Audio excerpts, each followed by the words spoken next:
रायगड जिल्ह्यामध्ये शिवसेनेला पडले खिंडार। रायगड जिल्ह्याचे माजी जिल्हाप्रमुख प्रमोद गोसाळकर यांनी शिवसेनेला अखेरचा रामराम ठोकून राष्ट्रवादी काँग्रेस पक्षामध्ये प्रवेश केला आहे। सुनील तटकरे यांच्या वाढदिवसानिमित्त प्रमोद गोसाळकर यांनी राष्ट्रवादी काँग्रेस पक्षामध्ये जाहीर प्रवेश केला आहे। प्रमोद गोसाळकर यांनी शिवसेना सोडल्यामुळे येणाऱ्या जिल्हा परिषद निवडणुकीमध्ये शिवसेनेपुढे मोठे आव्हान निर्माण झाले आहे। राजकारणात एक वेगळी घडामोड घडली ती म्हणजे शिवसेनेचे कट्टर समर्थक आणि माजी जिल्हाप्रमुख यांनी शिवसेनेला जय महाराष्ट्र करत माननीय सुनील तटकरे यांच्या उपस्थितीमध्ये राष्ट्रवादीमध्ये प्रवेश केला। तर आपल्यासोबत राष्ट्रवादीमध्ये ज्यांनी प्रवेश केला आहे माजी जिल्हाप्रमुख प्रमोद शेठ गोसाळकर आपल्यासोबत आहेत। त्यांना विचारूया आपण की असा काय पक्षामध्ये घडला जो एवढे वर्ष तुम्ही राजकारणामध्ये शिवसेनेमध्ये कार्यरत असताना देखील आज शिवसेना सोडावी लागली। आपण जाणून घेऊया की पक्षामध्ये असं कोणती घटना घडली ज्याने आज तुम्ही त्या शिवसेनेला जय महाराष्ट्र आज या ठिकाणी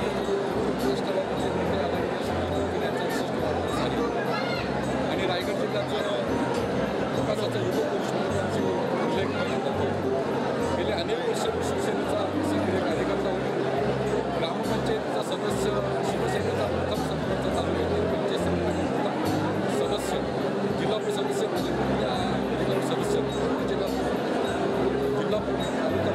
अशा सर्व पदावर शिवसेनेचा गेल्या 25 वर्षामध्ये शिवसेनेचं छोटंसं वृक्ष झालं। आज सत्ता आली की 2 वर्ष आली आणि खरं पाहिलं तर संपूर्ण शिवसेनेमध्ये विस्फोट चाललेला आहे।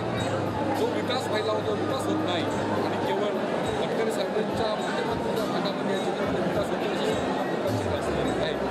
सत्ता असून सुद्धा होत नसेल तर विरोधात असणारे तटकरे साहेब हे जर करू शकतात त्यांच्याकडे फार मोठ्या प्रमाणात ताकद आहे, शक्ती आहे, प्रशासनावर त्यांचा गाडा अभ्यास आहे। आणि अशा परिस्थितीमध्ये शिवसेनेमध्ये फार मोठं डावललं गेलं होतं आणि हे सहन झाल्यामुळे एक सच्चा शिवसैनिक कधी शक्य करत नाही।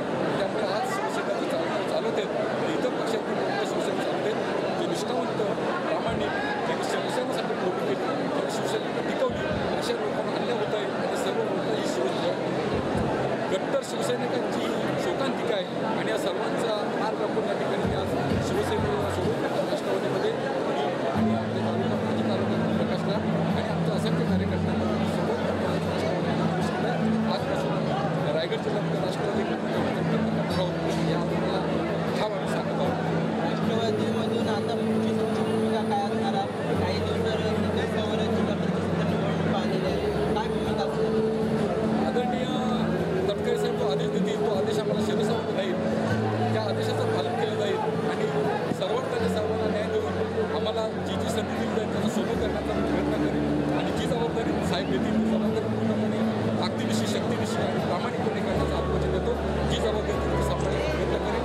कुठल्याही पदाची अपेक्षा न ठेवता या ठिकाणी आलो, साहेब जो देतील त्याप्रमाणे आम्ही तयार होतो। फार काय मोठ्या प्रमाणात अपेक्षा नाही। रायगड जिल्ह्याच्या बाबतीत आपण रायगड जिल्ह्यामध्ये सर्व जुन्या लोकांना घेऊन माझ्यासोबत लोकांना घेऊन कुठल्याही प्रकारे त्यांचा अन्याय होणार नाही, कुठल्याही प्रकारे त्यांना अडचण होणार नाही अशा प्रकारचं काम करू आणि संघटनेचं काम आदेशाप्रमाणे प्रामाणिकपणे केलं